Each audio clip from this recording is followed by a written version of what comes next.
ठीक है, अभी हम स्टार्ट करते हैं एंगल मॉड्यूलेशन। बेसिकली अभी तक जो हमने पढ़ा था वो एम्पलीट्यूड मॉड्यूलेशन पढ़ा था। सबसे पहली चीज़ जो मैंने बताया कि भाई मॉड्यूलेशन क्या है, एक तरह का एक प्रोसेस है जिसमें हम क्या करते हैं, अपने मैसेज सिग्नल के साथ हमने कैरियर सिग्नल की फ्रिक्वेंसी को बदलते हैं। तो सिंपल से पहले हम मॉड्यूलेशन समझ लेते हैं, हम बार बार पढ़ चुके हैं। यहाँ पे मैं एक बार फिर से एक्सप्लेन कर देता हूँ कि भाई मॉड्यूलेशन क्या है। तो जब हम अगर मॉड्यूलेशन की बात करें तो मॉड्यूलेशन एक प्रोसेस था हमारा। मॉड्यूलेशन एक प्रोसेस है जिसके अंदर हम अपने कैरियर सिग्नल होता है हमारा, उसके 3 पैरामीटर होते हैं। अगर हम कॉस या साइन का कैरियर सिग्नल लें, एक उसका एम्पलीट्यूड होता है और एक उसकी फ्रिक्वेंसी होती है और एक उसका फेज़ होता है। ठीक है, इन तीनों चीज़ों को हम चेंज करते हैं। इन तीनों चीज़ों में हम क्या कर रहे हैं, चेंज कर रहे हैं। और किसके हिसाब से चेंज कर रहे हैं, अपने मैसेज सिग्नल के हिसाब से के अकॉर्डिंग, है ना। ये हमारा हो गया वो कि मॉड्यूलेशन वह प्रोसेस है जिसमें कैरियर सिग्नल के एम्पलीट्यूड या फ्रिक्वेंसी या फेज़ को हम चेंज करते हैं अपने मैसेज सिग्नल के अनुसार। और जिस भी चीज़ को हम चेंज करते हैं वही हमारा उसी तरह का मॉड्यूलेशन कहलाता है। ये जो कैरियर सिग्नल होता है ये हाई फ्रिक्वेंसी सिग्नल होता है, इसके बारे में हम पहले बात कर चुके हैं। और ये message signal low frequency signal होता है। अब हम बात करते हैं एंगल मॉड्यूलेशन पर। ठीक है, तो एंगल मॉड्यूलेशन क्या कह रहा है कि भाई एंगल मॉड्यूलेशन एक ऐसी मॉड्यूलेशन टेक्निक है जिसमें कैरियर सिग्नल का एम्पलीट्यूड तो कांस्टेंट रहता है। अब देखो, अभी ये एंगल क्या होता है, जैसे अगर हम कोई भी चीज़ लिखें a cos theta t, this is called angle, कि भाई ये इसे एंगल कहते हैं। इसी एंगल में फ्रिक्वेंसी भी होती है और इसी एंगल में हमारा फेज़ भी होता है। तो ये एंगल मॉड्यूलेशन के अंदर हमारा फ्रिक्वेंसी मॉड्यूलेशन आएगा और इसी के अंदर हमारा फेज़ मॉड्यूलेशन आएगा। तो एंगल मॉड्यूलेशन में हम क्या चेंज कर रहे हैं, उसका एंगल को बदलते हैं। कैरियर की जो ऊंचाई जो है वो नहीं चेंज होती है, लेकिन उसका फेज़ या फ्रिक्वेंसी बदलता है मैसेज सिग्नल के अनुसार। अब बात आती है कि फ्रिक्वेंसी और फेज़ में क्या रिलेशन है, क्योंकि दोनों ही एंगल का पार्ट हैं। तो अगर हम अपना एक कोई भी साइनसॉइडल सिग्नल लेते हैं, लेट अज्यूम कि हमारा साइनसॉइडल सिग्नल क्या है, एस टी जो है वो ए कॉस थीटा टी है। थीटा टी हमारा क्या है, यहाँ पे एंगल है। तो बेसिक रिलेशन जो एंगल है, देखो एंगल का मतलब होता है एंगल परिवर्तित हो रहा है। मान लो एक वृत्त लेते हैं हम और इस वृत्त के अंदर, एक सेकेंड रुको, ये मान लो हमारा सर्कल है और इस सर्कल पे हमारा लेट अज्यूम ये एंगल बदल रहा है। ये यहाँ से इस सर्कल पे कोई चीज़ मूव कर रही है थ्रू आउट, है ना, 0 से स्टार्ट कर रही है और जो वापस से 360 पे आ गई फिर स्टार्ट करी। तो ये जो है इसका, अगर मान लो लेट अज्यूम कि यहाँ से चलना स्टार्ट करेगा तो हर मूवमेंट पे इसका एंगल बदलेगा, है ना। हर एक मूवमेंट पे उसका एंगल चेंज होगा। तो एंगल जो चेंज हो रहा है, और फ्रिक्वेंसी क्या है, हमने फ्रिक्वेंसी को बात करी थी कि भाई फ्रिक्वेंसी क्या है कि किसी भी एक साइकिल, मतलब एक सेकंड में कितनी साइकिल कंप्लीट हो रही हैं, कितनी साइकिल पर सेकंड, ये फ्रिक्वेंसी थी। तो ये पूरा एक चक्कर एक साइकिल है। तो जितने ज़्यादा चक्कर होंगे मतलब उतना इस वृत्त के ऊपर जितने ज़्यादा चक्कर, ज़्यादा राउंड अगर हम लगाएंगे इसके, तो इसका मतलब है हमारी स्पीड फास्ट होगी, मतलब एंगल चेंज होगा। एंगल चेंज हुआ तो ये एंगल चेंज है ना, एंगल चेंज हुआ, इसका मतलब ज़्यादा चक्कर लगे। लेट अज्यूम एक सेकंड के अंदर इसने एक चक्कर पूरा किया, तो एंगल कितना चेंज हुआ, 2 पाई का। और हमने क्या बोल दिया कि भाई फ्रिक्वेंसी कितनी हो गई इसकी, हमने बोला एक चक्कर है तो एक सेकंड में एक हो गई। तो ये जो है ओमेगा टी फ्रिक्वेंसी हम 2 तरीके से दिखा सकते हैं, एक तो रेडियन पर सेकंड में और एक साइकिल पर सेकंड में। रेडियन मतलब कितने रेडियन एंगल उसने कवर किया, तो एक पूरे चक्कर में 2 पाई का एंगल होता है, तो इतना रेडियन 1 सेकंड में कवर किया। इसी को तो हम फ्रीक्वेंसी कहते हैं कि भाई एक चक्कर पूरा करने में कितना समय लगा। यह कह रहा है एक रेडियन को करने में कितना लगा, दैट इज़ ओमेगा टी। अगर वो बात करेगा कि एक चक्कर को कितना लगा, तो वो एफ हो जाएगा हमारा। समझ में बात आ गई। तो ये बेसिक रिलेशन है जिस पे हम ध्यान दे रहे हैं। तो हम कह सकते हैं कि जो फ्रीक्वेंसी है वो rate of change of phase है हमारी, है ना, कि हमारा फेज़ कितनी स्पीड से बदल रहा है, यही हमारी फ्रीक्वेंसी है। मान लो एक आदमी यहाँ से ऐसे ये राउंड पूरे कर रहा है 10 सेकंड में, और एक आदमी है जो 5 सेकंड में, तो 5 वाला ज़्यादा तेज़ी से चेंज होगा, ज़्यादा तेज़ी से चेंज होगा मतलब उसकी फ्रीक्वेंसी तेज़ है। सिंपल सी मतलब ये हो गई इसकी। तो फेज़ जितनी तेज़ हमारा बदलेगा फ्रीक्वेंसी उतनी ज़्यादा होती है। ये एंगल की परिभाषा है कि ये हमने बताया ना कि भाई ये साइकिल पर सेकंड बता रहा कि कितनी साइकिल, ये कितना रेडियन उसने कवर किया। एंगल रेडियन 2 पाई जो होता है, 2 पाई रेडियन एक पूरा कंप्लीट एक वृत्त का एक चक्कर पूरा करने में 2 पाई का वो होता है। रिवर्स अगर इसका रिलेशन करें तो अगर हम पूरे अपने इसका इंटीग्रेशन ले लेंगे तो हमें वो मिल जाएगा। तो मीनिंग क्या है कि फ्रीक्वेंसी का इंटीग्रल जो है वो फेज़ देता है हमें, और फेज़ का डिफरेंशिएशन हमें फ्रीक्वेंसी देता है। तो फ्रीक्वेंसी को अगर जोड़ते जाओगे तो हमें फेज़ बनता जाएगा। जैसे ये मान लो ये है, तो अगर हम इसकी फ्रीक्वेंसी को जोड़ते जाएंगे तो हमें फेज़ मिलता चला जाएगा। ठीक है, फेज़ जो है वो पोजीशन ऑफ वेव बताती है कि किस पॉइंट पे है हमारा, है ना, ये कौन सा पॉइंट है, वो किस पोजीशन पे है। मान लो यहाँ से स्टार्ट हो रहे हैं तो इनिशियल पोजीशन ये है, तो वो कह देगा कि भाई तो ये वाला नॉर्मल साइनसोइडल वेव है, मान लो साइन ओमेगा टी है ये। अब ये यहाँ से यहाँ पे आ गया 90 डिग्री हाँ ठीक है 90 डिग्री मान लेते हैं, तो हम कह सकते हैं साइन ओमेगा टी प्लस 90। अब टी क्योंकि ये टी इक्वल्स टू 0 पे ये बताया, ये इस वाले को हमने टी इक्वल्स टू 0 मान लिया। अब इसके अपेक्षा में तो ये 90 डिग्री ऊपर आ गया मतलब 90 रेडियन मतलब इतनी पाई/2 लिख सकते हैं हम उसे। एक सेकेंड,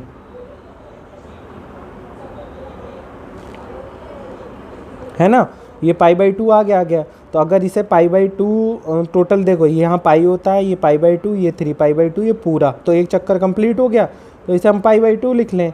और अगर इसी को हम कॉस ओमेगा टी लिख सकते हैं, और कॉस ओमेगा टी का ग्राफ ऐसे ही चालू होता है। तो ये जो फेज़ होता है ये बताता है वेव की इनिशियल पोजीशन क्या है ना। तो फेज़ बताता है position of the wave, frequency ये बताता है कि वो पोजीशन कितनी तेज़ी से बदलाव हो रहा है उसके अंदर। मान लो ये पोजीशन है और इसकी फ्रीक्वेंसी बहुत फास्ट है, तो ये बहुत तेज़ी से वेरी करेगी, तो ये कितना समय लग रहा है दोबारा से इस पोजीशन आने में, यही तो फ्रीक्वेंसी है। तो फ्रीक्वेंसी टेल कि how fast our phases changes, इसका मतलब आपस में दोनों चीज़ें को रिलेटेड हैं, कनेक्टेड हैं, है ना। तो अगर हमारी फ्रीक्वेंसी कांस्टेंट है, लेट अज्यूम ये एग्जांपल इन्होंने लिया ये ओमेगा टी है, तो फेज़ हमारा जो हो गया वो ओमेगा टी के बराबर, जो इसके अंदर है वो पूरा फेज़ कहलाता है ना, ये फेज़ हो गया हमारा। और अगर इसी का हम डिफ्रेंशिएशन कर दें d/dt ऑफ थीटा, इसे हम थीटा टी बोलते हैं, फेज़ को थीटा टी, तो हमें यहाँ से फ्रीक्वेंसी मिल जाएगी। बस ये इतना सा रिलेशन है। तो यहाँ पे हमारा फेज़ जो है वो लीनियर बढ़ रहा है ना, ऐसे इस तरह से, और फ्रीक्वेंसी कांस्टेंट है इसकी, इसीलिए हम कहते हैं, मान लो हमने ये लिख दिया साइन 2 पाई टी, तो मतलब ये 1 सेकेंड में 2 पाई एक चक्कर पूरा कर रही है ना, ये मतलब हुआ इसका। फेज़ सीधी लाइन में बढ़ता है, फ्रीक्वेंसी कांस्टेंट रहती है। दूसरा एग्जांपल है t², तो मतलब इसका एंगल चेंज हो रहा है, तो इसका जो इसकी फ्रीक्वेंसी है वो लीनियरली धीरे धीरे बढ़ती जा रही है। तो अगर इसका ग्राफ बनाओगे साइनसोइडल के अंदर, तो फ्रीक्वेंसी शुरू में हल्की होगी, फिर धीरे धीरे बढ़ती चली जाएगी ऐसे।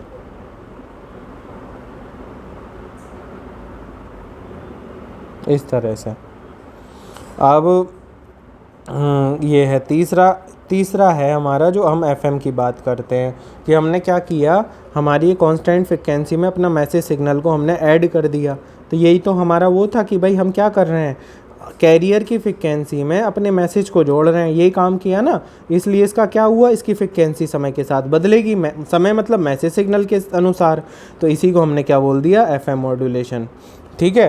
अब यहाँ से हम एंगल पता कर लेंगे और यहाँ से ही हमारा एक्सप्रेशन आ जाएगा। ये है हमारा पीएम में क्या है, फेज़ में, तो क्योंकि हम जानते थे थीटा टी तो फेज़ है, इसी में अगर हम अपने के टाइम्स ऑफ एम टी अगर जोड़ दें तो ये फेज़ मॉड्यूलेशन कहलाएगा। तो ये इसका फेज़ था, इनिशियल फेज़ तो ओमेगा सी टी था, क्योंकि भाई वेव फॉर्म हमारी क्या थी, अगर हम वेव फॉर्म की बात करें तो जनरल वेव फॉर्म तो यही थी, एक सेकेंड, जनरल वेव फॉर्म क्या थी हमारी, कॉस ओमेगा टी, ये हमारा फेज़ है। इस फेज़ में हमने अपना मैसेज सिग्नल और जोड़ दिया के पी टाइम्स एम टी, तो ये मैसेज सिग्नल इसमें जुड़ गया, तो ये अब नया फेज़ बन गया ये हमारा। तो नए फेज़ को हमने क्या बोला, थीटा टी का फंक्शन है वो, है ना। तो यहाँ से हमें पता चल जाता है कि भाई ये फेज़ मॉड्यूलेशन है, क्योंकि हमारा सिग्नल का फेज़ बदल रहा है मैसेज सिग्नल के अनुसार। तो ये बात हो गई क्लियर, ये सबसे इम्पोर्टेंट चीज़ थी। तो यहाँ पे क्या है, अब हम देखें कि पीएम में हमारा फेज़ बदलता है, फ्रिक्वेंसी इनडायरेक्टली बदलती है। अगर फेज़ चेंज होगा तो फ्रिक्वेंसी तो बदलेगी, सीधी बात है। जैसे इन्होंने बताया कि अगर तुम्हें समझना है तो कैसे समझ सकते हो कि अगर ये मेरा ये सर्कल है तो एक सेकेंड, ये एक रोटेटिंग सर्कल है, मान लो ये रोटेट हो रहा है, इस पर एक आदमी खड़ा है, ये आदमी भाग रहा है, दौड़ रहा है गोल चक्कर में, तो उसकी पोजीशन क्या है, मान लो वो यहाँ है कि यहाँ है कि यहाँ है कि यहाँ है, इनिशियल पोजीशन से वो किस जगह पे है ये बताता है कि भाई ये इसका फेज़ है ना। और वो कितनी तेज़ी से चक्कर पूरे कर रहा है ये बताता है कि उसकी फ्रिक्वेंसी क्या है ना, रोटेशन स्पीड क्या है उसकी, ये फ्रिक्वेंसी बताती है। तो हम ये बात समझ गए कि भाई फ्रिक्वेंसी, अगर फ्रिक्वेंसी निकालनी है तो हमारा जो एंगल है उसका डिफरेंशिएशन कर लो, और अगर हमें एंगल निकालना है तो अपनी फ्रिक्वेंसी का इंटीग्रेशन कर लो, ठीक है। अब हम बात करते हैं मैथमेटिकल रिप्रेजेंटेशन। अगर एंगल मॉड्यूलेशन की हम बात कर रहे हैं तो एंगल मॉड्यूलेशन दो तरह का होता है। एक हमारा एंगल में फ्रिक्वेंसी मॉड्यूलेशन आता है, क्योंकि फ्रिक्वेंसी भी एंगल का पार्ट है, और एक फेज़ आता है क्योंकि फेज़ भी एंगल का पार्ट है। फ्रिक्वेंसी में हम यहाँ इसका मतलब है कि हमारे कैरियर सिग्नल की फ्रिक्वेंसी में हम अपने मैसेज सिग्नल को जोड़ रहे हैं, और इसका यहाँ पे क्या मतलब है, एफ सी लिख लेते हैं इसे, है ना। और इसमें क्या कह रहे हैं हम ओमेगा सी टी, ये एंगल है, इसमें अपना मैसेज जोड़ रहे हैं के पी इंटू एम टी, ठीक है, के पी एम टी, ठीक है। तो यहाँ से ये बात क्लियर हो जाती है। तो मान लो ये मेरा सिग्नल था, कैरियर सिग्नल में हमने अपना ये मैसेज जोड़ दिया। अब ये कैसे जोड़ा है ये बताएगा एंगल में, कि फ्रिक्वेंसी में मैसेज को जोड़ा है कि हमने फेज़ में जोड़ा है। तो इसलिए इसको हम नाम दे देते हैं एंगल मॉड्यूलेटेड सिग्नल, ठीक है। इसमें हमारा एसी क्या है कैरियर का एम्पलीट्यूड है, वो नहीं बदल रहा, वो एम्पलीट्यूड मॉड्यूलेशन में बदल रहा था। अब हम इसके दो प्रकार पढ़ते हैं कि इसमें क्या, एक प्रकार कौन सा है, फ्रिक्वेंसी मॉड्यूलेशन, जिसमें कैरियर की हम किसे बदल रहे हैं, फ्रिक्वेंसी को बदल रहे हैं। तो हमने देखो अपना कैरियर सिग्नल की फ्रिक्वेंसी में क्या जोड़ा है, मैसेज सिग्नल को जोड़ा है, और क्योंकि मैसेज सिग्नल बोल्ट में होगा तो के एफ से मल्टीप्लाई करना पड़ेगा, क्योंकि दो चीज़ों को जोड़ने के लिए उनकी बीमाएँ सेम होनी चाहिए। तो इसकी बीमा क्या होगी, हर्ट्स पर बोल्ट, तो बोल्ट से बोल्ट कट जाएगा, इसकी क्या बीमा है, हर्ट्स है, ये भी हर्ट्स देगी, तो इसका मतलब टोटल की बीमा हर्ट्स होनी चाहिए। तो बोल्ट गुणा हर्ट्स अपॉन बोल्ट, बोल्ट से बोल्ट कट जाएगा, तो इसकी बीमा भी क्या आएगी, हर्ट्स आएगी। इसे हम फ्रिक्वेंसी सेंसिटिविटी कहते हैं, कि वोल्टेज मतलब वोल्टेज देने पे कितने वोल्टेज के हिसाब से फ्रिक्वेंसी में कितना बदलाव हो रहा है ना। अगर ये ज़्यादा होगी तो छोटे वोल्टेज से फ्रिक्वेंसी में ज़्यादा बदलाव आएगा। समझ में बात आ गई, ये इसका विजुलाइजेशन है। अब तुम इसे देख सकते हो। ये तुम्हारा ये फेज़ एम्पलीट्यूड मॉड्यूलेशन है, फ्रिक्वेंसी। तो देखो फ्रिक्वेंसी को समझ लेते हैं कि भाई यहाँ पे फ्रिक्वेंसी, यहाँ पे ज़्यादा एम्पलीट्यूड किसका, ये मैसेज सिग्नल की बात हो रही है, और ये हमारा जो हमें वेव मिल रही है। तो एम्पलीट्यूड ज़्यादा तो इसकी फ्रिक्वेंसी देखो ज़्यादा, जैसे जैसे एम्पलीट्यूड कम हो रहा है इसकी फ्रिक्वेंसी देखो, जितने ज़्यादा घने होंगे उतनी हाई फ्रिक्वेंसी, जितना दूर होगा, जितना स्लो वेयरिंग होगा उतनी फ्रिक्वेंसी कम। तो धीरे यहाँ पे बहुत पास पास थे, फिर दूरी बढ़ती चली गई, बढ़ती चली गई। देखो यहाँ और बढ़ गई, यहाँ और बढ़ गई, यहाँ और ज़्यादा, फिर इस पोजीशन पे सबसे ज़्यादा होगी, और फिर इसके बाद धीरे धीरे बढ़नी दोबारा चालू, यहाँ से कम हुई थी, फिर यहाँ से बढ़नी चालू हो गई। तो और यहाँ पे फिर से वो अपनी मैक्सिमम वैल्यू पे पहुँच गया, तो यहाँ फिर घनी हो गई। ठीक है। और पीएम में क्या होता है, पीएम में भी हमारी फ्रिक्वेंसी बढ़ रही है और मैसेज सिग्नल के अनुसार, लेकिन फ्रिक्वेंसी इनडायरेक्टली बदल रही है, एंगल डायरेक्टली चेंज हो रहा है, उसके बारे में हम देखेंगे। ये देखो, अब हम फेज़ मॉड्यूलेशन की बात करते हैं। तो इसमें क्या हो रहा है कि कैरियर का फेज़ बदलता है ना। फेज़ मतलब उसकी पोजीशन, है ना, मैसेज सिग्नल के अनुसार। मैसेज सिग्नल के अनुसार कैरियर का फेज़ शिफ्ट होता है। ठीक है। तो अगर दोनों में अंतर देखें तो यहाँ फ्रिक्वेंसी बदल रही है, यहाँ फेज़ बदल रहा है। यहाँ पे ये एमटी पे डायरेक्ट डिपेंड कर रही है, यहाँ पे एमटी के डेरिवेटिव पे अभी हम बात करेंगे, फ्रिक्वेंसी पे की अभी हमने बात करी थी, है ना। ये एंगल है, अगर यहाँ से तुम देखो ये एंगल है ना, theta t is equals to k p m t. और इस एंगल की अगर हम फ्रिक्वेंसी निकालें तो हमें पता है कि भाई फ्रिक्वेंसी जो होती है वो डेरिवेटिव ऑफ द एंगल होती है, थीटा टी।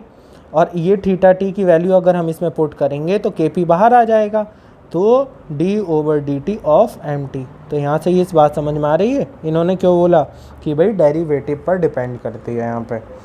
और कॉम्प्लेक्सिटी यहाँ पे मीडियम हमारा सिंपल है, यहाँ पे थोड़ा सा कॉम्प्लेक्स हो जाता है।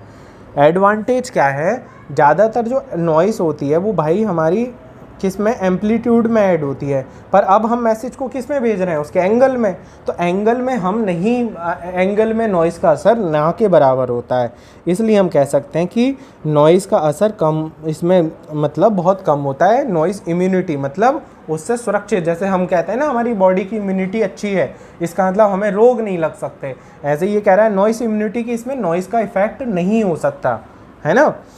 तो एम्पलीट्यूड इसका कांस्टेंट होता है ना। इसमें सिग्नल क्वालिटी बेटर होगी क्योंकि सिग्नल टू नॉइस रेशियो कम होगा, क्योंकि नॉइस कम है तो ये बढ़िया होगा। इसलिए समस्या क्या है, यहाँ पे बैंडविड्थ बहुत ज़्यादा होती है। मैंने एक दिन क्लास में भी जब तुम्हें समझाया था तो मैंने बताया था कि भाई जब हम इसका स्पेक्ट्रम बनाते हैं तो इसमें इनफाइनाइट बैंडविड्थ इस तरह से आती हैं, इनफाइनाइट, है ना, बहुत ज़्यादा बैंडविड्थ लेता है। आइडियल एफएम इस तरह का आता है, इनफाइनाइट बैंडविड्थ आती हैं इसमें, इधर भी और इधर भी। ठीक है,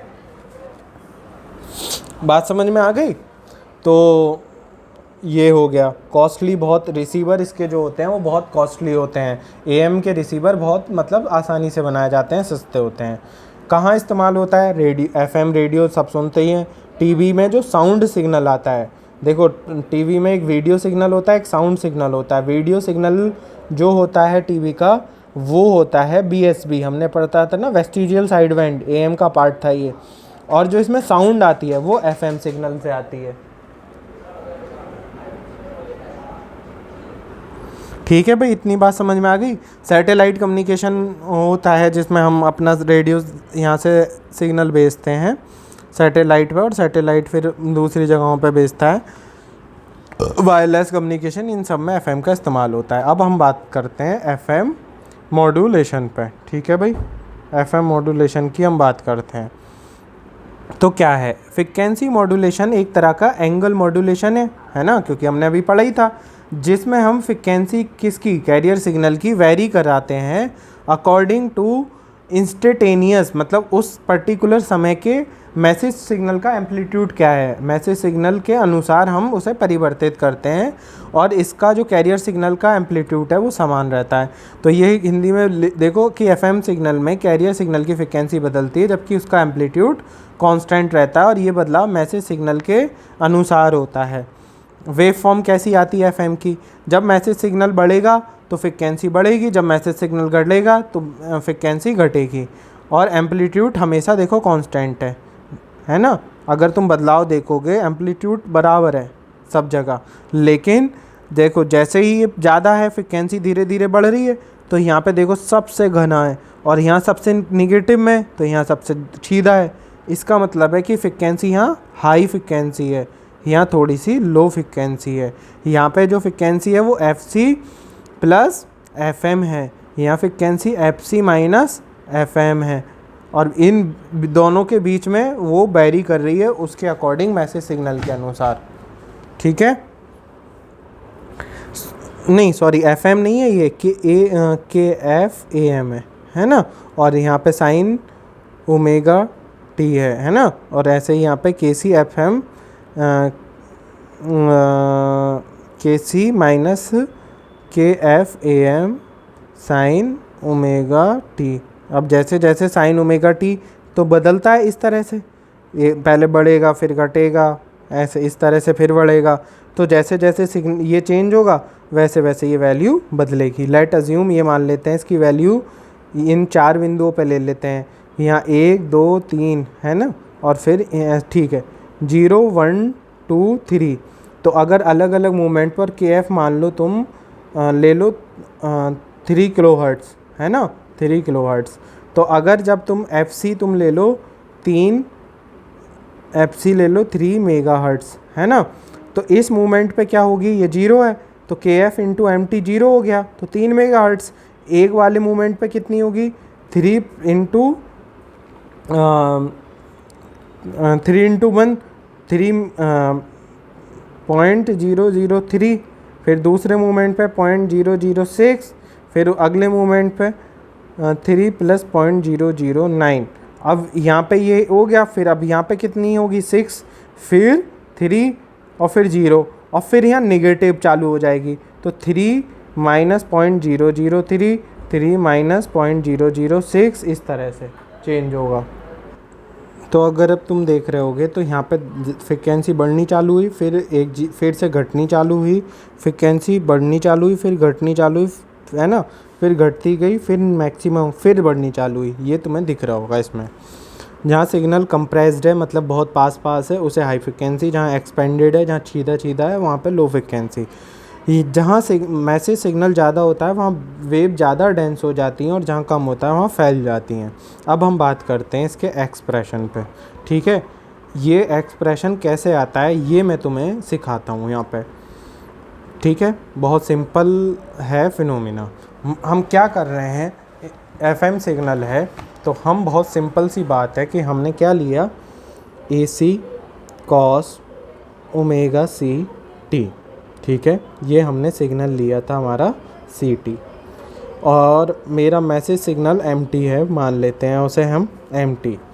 अब हम FM सिग्नल है, क्या है ये FM सिग्नल है, तो इसकी ये ओमेगा C एक रिलेशन है, ओमेगा C जो होता है वो 2 पाई FC के बराबर होता है, तो ये रिलेशन याद रखना। ठीक है, और दूसरा रिलेशन जो थीटा होता है, थीटा ऑफ टी, वो सॉरी जो ओमेगा C होता है वो डिफरेंशिएशन ऑफ, ये हम पहले पढ़ चुके हैं, थीटा टी के बराबर होता है। फेज़ मतलब फेज़ परिवर्तन की दर को ही फ्रिक्वेंसी हम कहते हैं। तो FM में हमने क्या किया कि अपने फ्रिक्वेंसी में जो कैरियर की फ्रिक्वेंसी थी दैट इज़ FC, उसमें अपने क्या जोड़ा, मैसेज सिग्नल को हम जोड़ रहे हैं। ठीक है, इतनी बात। हमें ये थीटा टी लेके आना है, क्या लेके आना है, थीटा टी। थीटा टी क्या है, यहाँ से अगर तुम करोगे तो ये इंटीग्रेशन आएगा तुम्हारा ओमेगा टी का, है ना, ओमेगा टी dt, ये रिलेशन आना चाहिए। ठीक है, तो अब हम बात करते हैं कि अगर हम इसमें 2 पाई से गुणा कर ले, अगर हमने 2 पाई से सब में गुणा कर लिया तो 2 पाई KF MT है ना, ये ले लिया हमने। अब इसका, अब क्योंकि हम ये क्या है हमारी, ये ओमेगा C है, ये ओमेगा T मिल गया हमें, क्योंकि 2 पाई से गुणा करके से हमने बना लिया, तो ये हो गया ओमेगा C प्लस 2 पाई KF MT। ठीक है, अब बात आती है, अब अगर हम इसका इंटीग्रेशन ले लें तो हमें एंगल मिल जाएगा थीटा टी, यही तो हमें पता करना है, क्योंकि हमारा जो सिग्नल बनेगा FM सिग्नल वो AC cos थीटा टी, हमें ये थीटा टी चाहिए, है ना। तो हमने यहाँ से स्टार्ट किया स्टेप 1, फिर हमने इसे दूसरा स्टेप ये, फिर तीसरा स्टेप ये। तो अब इसका इंटीग्रेशन लोगे तो ओमेगा C तो कांस्टेंट है, तो इसके साथ तो T आ जाएगा, 1 है तो 1 का इंटीग्रेशन T इंटू 2 पाई बाहर आ जाएगा, 2 पाई KF और इंटीग्रेशन ऑफ MT। और इस वैल्यू को थीटा टी को हम अगर इसमें पुट कर देंगे यहाँ पे थीटा टी, तो ये सिग्नल तुम्हें मिल जाएगा। अब क्या करते हैं वो, एक चीज़ है जो ये के एफ है, यहाँ हमारा यहाँ 2 पाई के एफ है ना।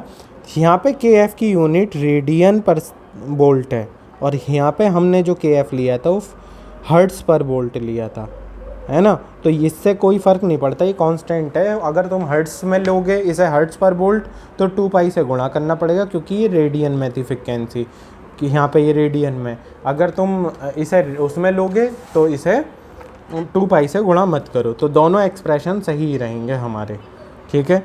ये इन्होंने इस तरह से करके दिखाया। अगर मेरा मैसेज सिग्नल क्या है, A m cos omega t, तो एम टी का अगर इंटीग्रेशन करोगे, एम टी क्या है, message A m cos omega m t, है ना। तो अब यहाँ से क्या होगा, ए एम तो बाहर आ गया, कॉस का इंटीग्रेशन साइन होता है, साइन ओमेगा एम टी, और यहाँ से अपॉन ओमेगा एम आ गया, इसमें ये मल्टीप्लाई होगा। तो यहाँ से क्या बन गया, 2 pi k f A m upon omega m, this is called beta. इसे हम कहते हैं बीटा मॉड्यूलेशन इंडेक्स।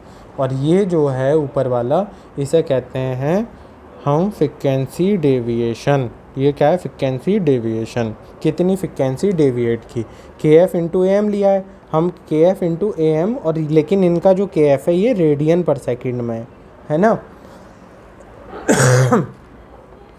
अब जब इस सिग्नल को, मैंने तुम्हें उस दिन क्लास में ये असाइनमेंट दिया था कि अगर इस सिग्नल को हम ओपन करेंगे तो ये कॉस के अंदर साइन है, तो ये खुल नहीं सकता, क्योंकि इस कॉस के अंदर कॉस या कॉस के अंदर साइन होता है, तो उस सिग्नल को तुम डायरेक्टली नहीं खोल सकते। तो उसके लिए एक मैथमेटिशियन ने एक तरीका दिया जिसे हम वैशल फंक्शन कहते हैं, कि जब कॉस के अंदर कॉस या कॉस के अंदर साइन आता है तो इस फंक्शन को हम खोलते हैं, a summation of n tends to minus infinity to infinity a c into j n आ जाता है, और यहाँ पे आता है ये बीटा, है ना, a c j n beta cos omega c plus n omega m into t. ये फंक्शन बनता है जिसे इन्होंने खोला है एन की एक सेकेंड,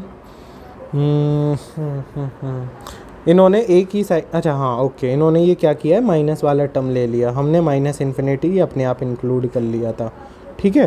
तो जब इसे तुम खोलोगे तो इसी तरह का एक फंक्शन क्रिएट होगा। देखो एन इज इक्वल्स टू 1 रखोगे, 0 रखोगे तो ये 0 वाली टर्म आ गई, जब 1 रखोगे तो 1 वाली, जे एन 1 बीटा कॉस यहाँ पे 1 हो गया, और जब -1 वाली तो -1, ये इन्होंने एक ही जगह ले ली, 2 टर्म से इन्होंने माइनस इन्फिनिटी वाला, ये कहाँ से -1 से लेके माइनस इन्फिनिटी से लेके -1 तक का इन्होंने यहाँ कवर कर लिया, और 1 से लेके इन्फिनिटी यहाँ पे कवर कर लिया।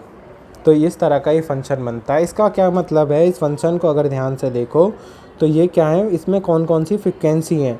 कॉस के अंदर जो सिग्नल होता है वो उसकी फ्रिक्वेंसी को बताता है ना। ये बता रहा है कि ये जो कॉस फंक्शन है इसकी फ्रिक्वेंसी कितनी है, एफ सी। तो यहाँ पे कितनी है frequency, omega c plus n omega m, और एन की वैल्यू कहाँ से कहाँ तक है, माइनस इन्फिनाइट से इन्फिनाइट, है ना एन। इसका मतलब एन की अलग अलग वैल्यू करोगे तो ये फ्रिक्वेंसी तुम्हारी माइनस इन्फिनिटी से इन्फिनिटी तक जाएंगी। तो मतलब ये जो कॉस का, ये जो एफएम का सिग्नल होता है इसके अंदर बहुत सारी फ्रिक्वेंसीज़ होती हैं, और इन्हें क्या बोलते हैं, साइड बैंड। जब एन की वैल्यू, तो ओमेगा सी मान लो यहाँ पे आ रहा है और ये माइनस ओमेगा सी आ रहा है ना। तो अब इसमें 1 ये यहाँ पे आ जाएगा, फिर ऐसे 2, फिर 3, इन्हें साइड बैंड कहते हैं। जैसे ए एम में तो केवल 2 साइड बैंड थे, यहाँ पे इनफाइनाइट साइड बैंड होंगे, ठीक है। तो जे एन बीटा 0 हो सकता है, कैरियर वैनिश हो सकता है। अगर जे एन बीटा को इस तरह से लिया जाए कि इसकी वैल्यू 0 हो जाए तो हम कैरियर सिग्नल को हटा सकते हैं।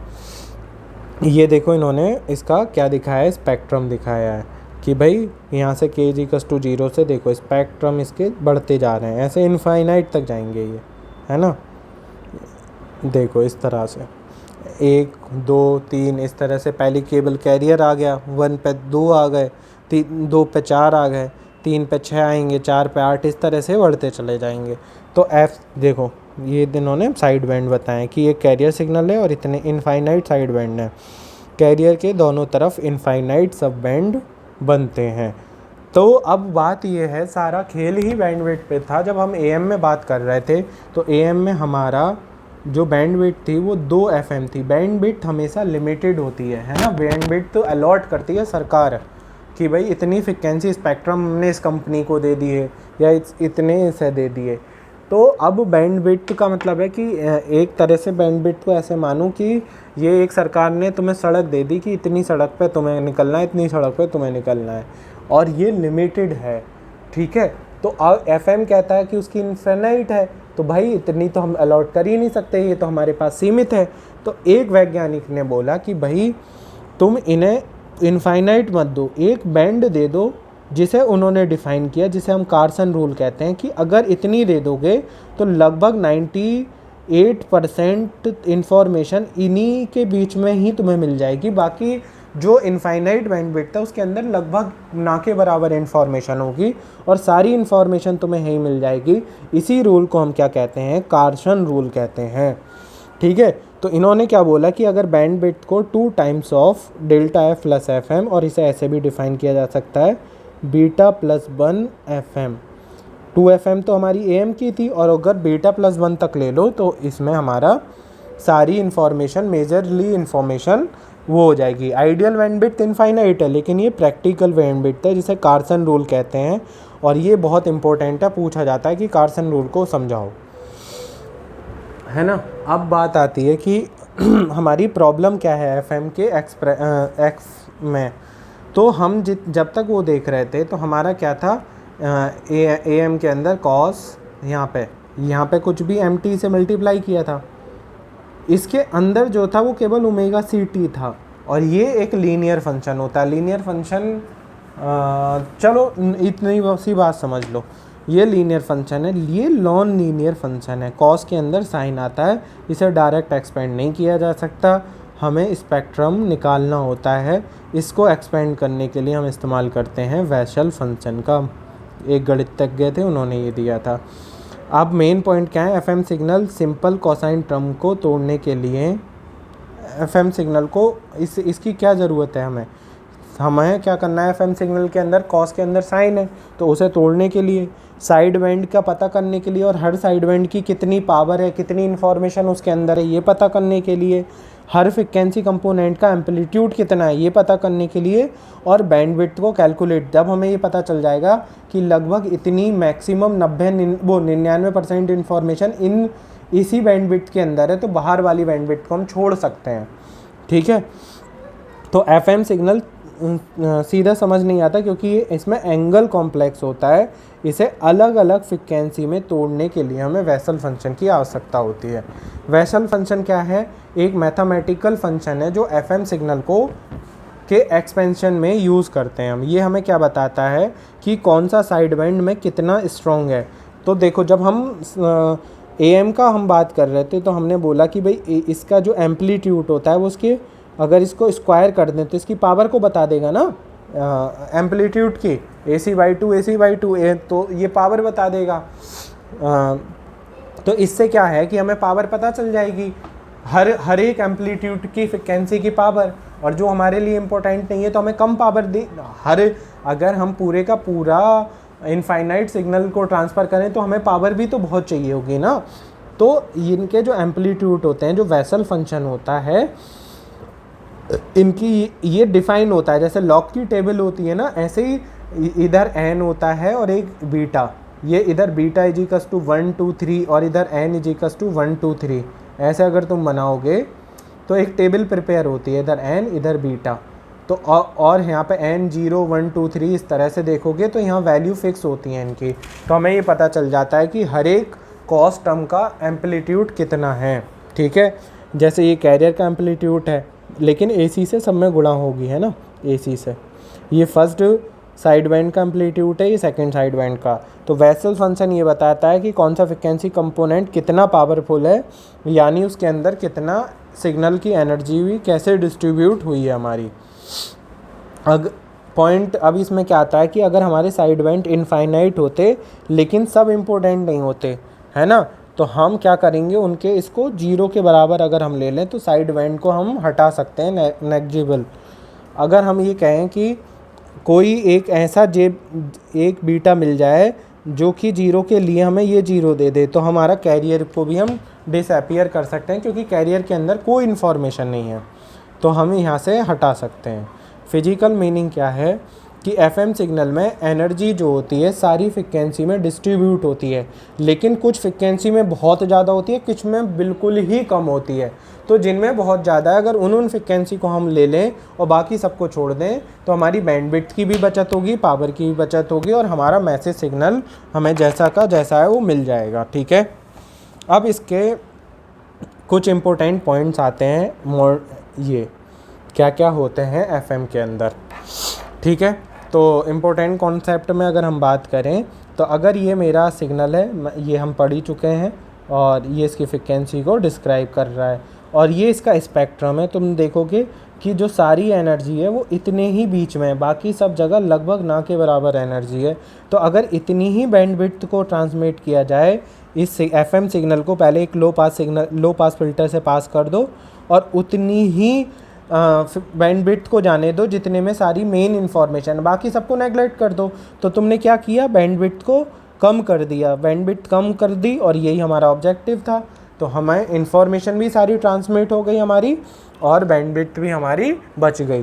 तो इस तरह से ये देखोगे तो इनफाइनाइट बैंड होते हैं, इन्हें अपर साइड बैंड जो कैरियर सिग्नल के इधर होते हैं, और जो कैरियर सिग्नल के इस तरफ होते हैं उन्हें क्या कहते हैं हम, लोअर साइड बैंड। और ये इनफाइनाइट है, लेट अज्यूम कि हमारी मैक्सिमम इन्फॉर्मेशन तीसरे साइड बैंड तक ही है ना, तो हम बस इन्हें ही भेजेंगे, बाकी किसी को नहीं भेजेंगे। अब बात आती है मॉड्यूलेशन इंडेक्स के बारे में। तो मॉड्यूलेशन इंडेक्स क्या है, ये रेशियो होता है मैक्सिमम फ्रिक्वेंसी डेविएशन। तो जैसे हम मैक्सिमम फ्रिक्वेंसी डेविएशन होता क्या है, ये कैसे समझ में आया, तो अभी जब मैंने एग्जाम्पल लिया था, तो देखोगे तुम यहाँ पे, एक सेकेंड रुको, ये इसे यहाँ से हटाते हैं, अपने वहाँ पे लेके चलते हैं। ठीक है, हाँ, एक सेकेंड दो मुझे, है ना, ये तो ठीक है, एक सेकंड रुक जाओ, मैं इसे हटा ही देता हूँ, एक टेबल ही बना देता हूँ ताकि तुम इससे ज़्यादा बेहतर समझ पाओ।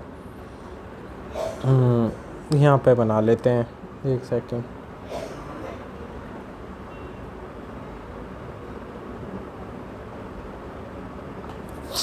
ठीक है, देखो ये मेरा सिग्नल है,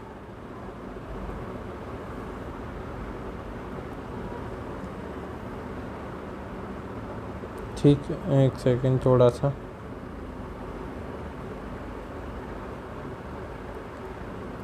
ठीक है।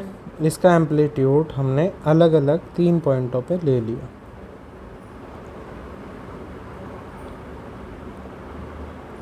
यहाँ पे ये 4 है, यहाँ पे ये 3 मान लो, यहाँ ये 2 मान लो, और ये 2 पॉइंट और ले लेते हैं, 1 ले लो, और ये 0। ऐसे ही नेगेटिव में 1 2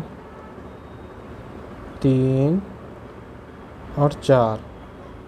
ठीक है, तो अब तुम ये देखो, ये है, इसकी फ्रिक्वेंसी हम ले लेते हैं 3 किलोहर्ट्ज़। कहने का मतलब है कि एक सेकंड में 3000 चक्कर पूरे कर रही है, और मेरा जो ये एफएम फ्रिक्वेंसी है, और के एफ मैंने ले लिया 10, लेट अज्यूम 10 हर्ट्ज़ पर वोल्ट। ये कहने का मतलब है कि हर एक हर्ट्ज़ पे ये 10 वोल्ट का एक वोल्टेज जो है वो 10 हर्ट्ज़ के बराबर, नहीं थोड़ा ज़्यादा ले लेते हैं ना, 100। ठीक है, ठीक है, चलो कि 1 वोल्ट में 100 हर्ट्ज़ की फ्रिक्वेंसी चेंज करेगी ये। ठीक है, अब एफसी सिग्नल मैंने ले लिया 3 मेगा हर्ट्ज़, इसे 3 मेगा हर्ट्ज़ को 3000 किलोहर्ट्ज़ भी मैं लिख सकता हूँ, है ना। अब एक टेबल बना लेते हैं।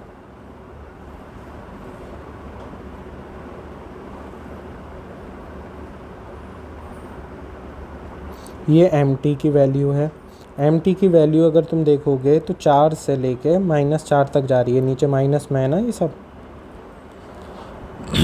4 3 2 1 0 1 2 3 4। अब ये इसकी वैल्यू है। kf हमने कितना लिया,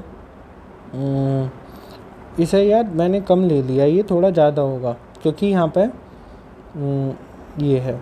इसे ले लेते हैं 1000 ले लेते हैं 1000 हर्ट्ज़। तो kf इंटू mt कितना हो गया, kf इंटू mt 4 है तो 4000 हो गया, 4000 3000 2000 1000। यहाँ कोई चेंज नहीं, यहाँ पे फिर 1000 माइनस का, ये सब माइनस है, तो माइनस का 1000 माइनस का 2000 माइनस का 3000 और माइनस का 4000। ठीक है। अब हमने क्या किया था, इसमें FC अपना जोड़ा था ना, kf mt, यही तो है ना कि भाई कैरियर सिग्नल में अपने मैसेज सिग्नल को जोड़ो। कैरियर सिग्नल कितना है, 3000 किलोहर्ट्ज़ है। तो अगर इसे हम किलो में करें तो ये पॉइंट में आ जाएगा, है ना। अगर हम डिवाइड कर दें, ये तो हर्ट्ज़ में, तो अगर 1000 से डिवाइड कर दें हम, तो ये 4 ये 3 ये 2, ये अगर इसे, ये हर्ट्ज़ में है तो अगर इसे किलो हर्ट्ज़ में बदल लेते हैं, लेट अज्यूम हर्ट्ज़ में, तो 3 जीरो हट जाएंगे, 3 जीरो हटा लेते हैं। ठीक है, यहाँ तक कोई दिक्कत नहीं होनी चाहिए। इसका मतलब ये यहाँ कितना हो गया, 3004 3003 3002 3001 0, सॉरी 3000, क्योंकि ये जोड़ेंगे तो 0, और ये 2999 2998 2997 और 2996। ये टेबल मैं थोड़ा सा दिखाना चाह रहा हूँ कि भाई देखो, ये मेरा मैसेज सिग्नल जैसे जैसे बदल रहा है, मेरा सिग्नल की फ्रिक्वेंसी में बदलाव आ रहा है। अब ये जो पॉइंट था कि मॉड्यूलेशन इंडेक्स क्या है, modulation index maximum frequency deviation, कि भाई कितनी फ्रिक्वेंसी मैक्सिमम डेविएट करी, कितनी करी थी, 4, इधर को 4 करी है ना, और इधर को भी 4 करी है ना। अगर अपनी फ्रिक्वेंसी से डेविएट कितनी करी है, वो डेल्टा एफ, ऊपर को 4 करी है या नीचे को 4 करी है, तो कितनी हो गई मैक्सिमम फ्रिक्वेंसी डेविएशन, 4 किस में, किलो हर्ट्ज़ में, 4 किलो हर्ट्ज़ है ना, 4 किलो हर्ट्ज़ ऊपर को गई या 4 किलो हर्ट्ज़ नीचे को गई, तो मैक्सिमम तो ऊपर की वाली लेते हैं हम। और हमारा मैसेज सिग्नल कितने का था, 3 किलो हर्ट्ज़ का, तो ये हमारा 3 किलो हर्ट्ज़ का है। तो हमें क्या बीटा मिल गया, 4/3। तो ये कहलाता है तुम्हारा मॉड्यूलेशन इंडेक्स। ठीक है। अगर मेरा बीटा ज़्यादा होगा तो वेरिएशन ज़्यादा, सीधी सी बात है भाई। अगर बीटा ज़्यादा मतलब ये ज़्यादा होना चाहिए। अगर इसे हम 10 बनाना चाह रहे हैं तो इसका मतलब है कि वेरिएशन मुझे ज़्यादा करना पड़ेगा, हमें kf फिर बड़ा लेना पड़ेगा, है ना। तो बहुत सिंपल सी बात है इसकी, तो वो बड़ा मिल जाएगा। और अगर छोटा बीटा होगा तो वेरिएशन कम होगा, बस। अब 2 टाइप होते हैं FM के, 2 टाइप होते हैं FM के, 2 टाइप होते हैं, एक नैरो बैंड FM और एक वाइड बैंड। अगर बीटा जो मैंने निकाला वो मेरा 1 से कम है तो नैरो बैंड FM कहलाएगा। अगर मेरा बीटा ग्रेटर देन 1 है तो वो क्या कहलाएगा, वाइड बैंड FM। अब ये क्या कह रहा है, maximum frequency deviation, carrier frequency में, कैरियर फ्रिक्वेंसी का मैक्सिमम चेंज कितना हुआ ओरिजिनल से। तो देखो ओरिजिनल कितनी थी, 3000 थी, मैक्सिमम चेंज कितना हुआ, 3004 हुआ। तो मतलब टोटल चेंज कितना हो गया, 3004 माइनस 3000 दैट इज़ 4। अब इसे इसमें से घटा, अगर तुम ये क्या है, ये है हमारी FC प्लस के एफ ए एम, ये ए एम ही तो था, माइनस ये क्या है यहाँ पे एफ सी, ये वाली फ्रिक्वेंसी तो एफ सी है क्योंकि यहाँ पे के एफ ए एम की वैल्यू कितनी है 0। तो अगर इसे कटा देंगे तो क्या बचेगा, ये के एफ इंटू ए एम। ये मैक्सिमम एम्पलीट्यूड है, ये मैक्सिमम नहीं है, इसलिए इसे ए एम लिखा है मैंने, है ना। तो इसलिए ये क्या हो गया, के F into A M.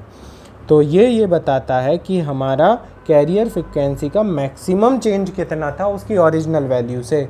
Original value F से वो कहाँ पे गई थी, एफ सी प्लस के एफ ए एम पे गई थी। तो ये मैक्सिमम चेंज था, इनका जो अंतर है वो क्या कहलाता है, तुम्हारा मैक्सिमम फ्रिक्वेंसी डेविएशन। ठीक है, ये बताता है कि कैरियर को सबसे ज़्यादा कितने ऊपर लेके गए या कितने नीचे लेके गए। तो मान लो एफ सी मेरा 1000 था, 100 हर्ट्स है और 100 किलो हर्ट्स है, तो और डेल्टा एफ कितना है 10, तो कहाँ से 90 से लेके 110, ये मैंने तुम्हें एग्जांपल से समझा दिया। अब डेविएशन रेशियो, तो अब डेविएशन रेशियो क्या है, बीटा। बीटा वही तो है कि भाई डेल्टा कितना है अपॉन मैक्सिमम वो कितनी है मेरी। तो प्रैक्टिकल सिस्टम में ये यूज़ होता है जो मैक्सिमम वैल्यू कंसीडर की जाती है। मॉड्यूलेशन इंडेक्स जैसे ही है लेकिन मैक्सिमम वैल्यू के लिए है ये, है ना। और deviation ratio, bandwidth of the FM, तो वो तो मैंने बताया, थ्योरेटिकल बैंडविड्थ तो कितनी होती है, infinite, that is not possible. तो प्रैक्टिकल बैंडविड्थ लेनी होगी, जो किसने दी, कार्सन ने।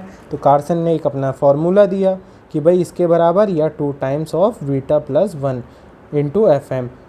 ये क्या है, मैक्सिमम डेविएशन, फ्रिक्वेंसी डेविएशन, और ये क्या है, मैसेज सिग्नल फ्रिक्वेंसी। ठीक है, एफएम सिग्नल की प्रैक्टिकल बैंडविड्थ को निकालने के लिए हम कार्सन रूल का इस्तेमाल करते हैं। क्यों करते हैं, क्योंकि इसमें इनफाइनाइट सब वो होते हैं, इतनी बैंडविड्थ पॉसिबल नहीं है, सभी साइड बैंड उतने इम्पोर्टेंट नहीं होते हैं। ये इसने क्या नियम बनाया कि अगर 98% पावर मुझे मिल जाएगी तो मैं कंसीडर कर लूँगा कि भाई मेरी मोस्ट ऑफ द इंफॉर्मेशन मैंने वापस ले ली। तो कार्सन रूल इसलिए इस्तेमाल होता है। इनफाइनाइट बैंडविड्थ को हैंडल करना पॉसिबल नहीं है, अप्रॉक्सीमेट प्रैक्टिकल बैंडविड्थ देता है हमें ये, और एग्ज़ाम में कैलकुलेशन या रियल सिस्टम में भी इस्तेमाल होता है। तो ये इसके की ऑब्जर्वेशन हो गए। अब अगर हमारा बीटा क्या है, लार्ज है तो बैंडविड्थ लार्ज होगी, स्मॉल है तो स्मॉल होगी। ठीक है, अब एक चीज़ आती है pre emphasis and the D emphasis. तो बेसिकली ये एक तरह से मॉड्यूलेशन और डीमॉड्यूलेशन एफएम में इस्तेमाल होती है। तो क्या होता है कि हाइयर फ्रिक्वेंसी जो होती हैं उन पे जो है नॉइज़ हमारी बढ़ जाती है। तो क्या होता है इन जनरल, जैसे जैसे हाइयर फ्रिक्वेंसी पे हम जाते हैं, हाइयर फ्रिक्वेंसी पे नॉइज़ का इफ़ेक्ट बढ़ जाता है ना। जब हाई फ्रिक्वेंसी होती हैं तो उनका बेसिकली, अगर मैं डिटेल में बात करूं तो हाई फ्रिक्वेंसीज़ पे क्या होता है, लैम्डा छोटा होता चला जाता है, और लैम्डा छोटा होता है तो जो एटमॉस्फेयर में हमारा सिग्नल होता है वो उसमें उसके साइज़ के बराबर जो भी चीज़ें होती हैं वो इसमें इम्पैक्ट डालती हैं। तो इतनी सी बात समझ लो कि हाई फ्रिक्वेंसीज़ पर नॉइज़ का इफ़ेक्ट ज़्यादा होता है ना, ज़्यादा होता है। अब हाई फ्रिक्वेंसी पे नॉइज़ का इफ़ेक्ट ज़्यादा होगा तो SNR तो मेरा डिक्रीज़ कर जाएगा। अब इसका मतलब SNR बेकार हो गया तो मतलब मेरा सिग्नल में डिस्टॉर्शन, मतलब सिग्नल ख़राब हो सकता है। तो क्या करना पड़ेगा, हाई फ्रिक्वेंसीज़ के सिग्नल को मुझे पावर प्रोवाइड करानी पड़ेगी ज़्यादा, और ये जो पावर प्रोवाइड कराते हैं, जिस सर्किट का इसमें इस्तेमाल होता है उसे हम कहते हैं प्री एम्फेसिस सर्किट। ये ही है प्री एम्फेसिस सर्किट। इसमें हम क्या करेंगे कि देखो लोअर फ्रिक्वेंसी पे हमने ये गेन प्रोवाइड करा रहा है, ये क्या है, एक ओप एम्प है। ओप एम्प क्या करता है, गेन देता है। तो एक फ्रिक्वेंसी से ज़्यादा, मतलब हाई पास फिल्टर की तरह ये काम कर रहा है कि एक फ्रिक्वेंसी, और ये कौन सा, एक्टिव हाई पास फिल्टर, एक पर्टिकुलर फ्रिक्वेंसी से ज़्यादा के सिग्नल की क्या की इसने, उससे ऊपर के फ्रिक्वेंसी उसे गेन बढ़ा दिया। अब क्योंकि ये तुमने गेन बढ़ाया है तो इसका, अब जब तुम अपोजिट साइड होगे तो तुम्हें ओरिजिनल सिग्नल चाहिए तो इसका अपोजिट काम करना पड़ेगा, तो वो क्या कहलाता है, डीएम्फेसिस। तो तुम अब उसे उसे अपोजिट सर्किट से गुजारोगे। तो यही बात है। ये तुम्हारा एक तरह से वो होता है कि भाई एंटीना है, यहाँ से तुम्हें सिग्नल रिसीव हो रहा है। ये आरएफ ट्यूनर होता है जो तुम रेडियो में देखते हो, ट्यून करता है मतलब जिस सिग्नल पे ये, फिर एक इंटरमीडिएट फ्रिक्वेंसी पे हम लेके जाते हैं। इसके बारे में हम सुपर हेट्रोडाइन रिसीवर में पढ़ेंगे अभी बाद में, है ना। तो उसके बाद हम एम्पलीट्यूड लिमिटेटर और इस पे जाते हैं, डीमॉड्यूलेट करते हैं और डीएम्फेसिस सर्किट हम इस्तेमाल करते हैं। ये एक PLA सर, ये क्या है, phase locked loop, phase locked loop, इसे PLL बोलते हैं। ये क्या है, FM के डीमॉड्यूलेशन की एक टेक्निक है। क्या है, FM डीमॉड्यूलेशन टेक्निक। अब प्री एम्फेसिस के बारे में पढ़ते हैं क्या है, कि ये एक टेक्निक है FM ट्रांसमिशन में हाई फ्रिक्वेंसी कंपोनेंट को बूस्ट मतलब गेन देना of the message before modulation. Modulation से पहले ही हम हाई फ्रिक्वेंसीज को एक एक्स्ट्रा गेन प्रोवाइड करा देते हैं। FM ट्रांसमिशन में हाई फ्रिक्वेंसी पे नॉइज़ का इफ़ेक्ट ज़्यादा होता है, इसलिए हम इन सिग्नल को बूस्ट करते हैं, इनकी गेन को बढ़ा देते हैं। हाई फ्रिक्वेंसी पे नॉइज़ ज़्यादा होती है तो SNR इम्प्रूव करने के लिए हम ये क्या सर्किट लगाते हैं, ये एक हाई पास फिल्टर होता है। डीएम्फेसिस क्या है, इसका उल्टा है। ये प्रोसेस है एटूनेट, गेन देने के लिए एम्पलीफायर लगाया या एटूनेटर, जो कि क्या करेगा, रिसीवर पे वापस से जब रिस्टोर कर रहा होगा तो जो हमने गेन प्रोवाइड किया था उसे वापस से ओरिजिनल मैसेज सिग्नल देने के लिए। सबसे पहले रिसीवर पे सिग्नल आता है, जो भी बूस्टेड सिग्नल होता है उसे वापस से हाई फ्रिक्वेंसी का गेन को रिड्यूस करना होता है। तो यहाँ पे एक RC लो पास फिल्टर का इस्तेमाल हम करते हैं।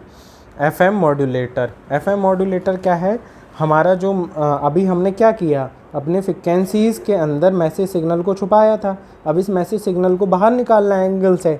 तो ये जो प्रोसेस कहलाता है, ये पहला प्रोसेस की इसे ये हमने पढ़ तो लिया कि भाई हमने ओमेगा C में अपना मैसेज सिग्नल जोड़ दिया है ना, KF × MT, लेकिन ये किया कैसे, इसमें किस सर्किट की मदद ली, वो हम मॉड्यूलेटर सर्किट में पढ़ते हैं। तो वो क्या है, एक तो है डायरेक्ट VCO क्या होता है, VCO होता है वोल्टेज कंट्रोल्ड ऑक्सीलेटर। तो ऑक्सीलेटर का मतलब क्या होता है, एक ऐसा सर्किट, VCO एक ऐसा सर्किट होता है जो अपनी फ्रिक्वेंसी को वोल्टेज के अनुसार बदलता है। तो यहाँ पे हमें, अगर मेरा वोल्टेज ज़्यादा तो फ्रिक्वेंसी ज़्यादा, और वोल्टेज कम तो फ्रिक्वेंसी कम। तो अगर ये वोल्टेज में मेरा मैसेज सिग्नल हो और एक पर्टिकुलर फ्रिक्वेंसी पे हमने इसे ट्यून कर दिया, लेट अज्यूम कि हमने इसे FC पे ट्यून कर दिया, और अब FC के बाद हमने इसमें एक मैसेज सिग्नल जोड़ दिया। अगर मैसेज सिग्नल ज़्यादा होगा तो मेरी मैसेज FC जो फ्रिक्वेंसी मिलेगी आउटपुट पे F आउट, वो FC से ज़्यादा मिलेगी। F out is greater than FC when MT जो है वो पॉजिटिव है, और F आउट छोटी मिलेगी FC से अगर मेरा MT छोटा है। तो ये एक सर्किट होता है VCO, और फ्रिक्वेंसी डायरेक्टली मेरी वेरी करती है। ये डायरेक्ट मेथड है क्योंकि डायरेक्ट हम ये कर रहे हैं। इनडायरेक्ट मेथड क्या है कि हम बेसिकली मल्टीप्लायर का इस्तेमाल करते हैं। पहले हम एक फेज़ मॉड्यूलेशन बनाते हैं और फिर उसमें मल्टीप्लायर का इस्तेमाल करके हम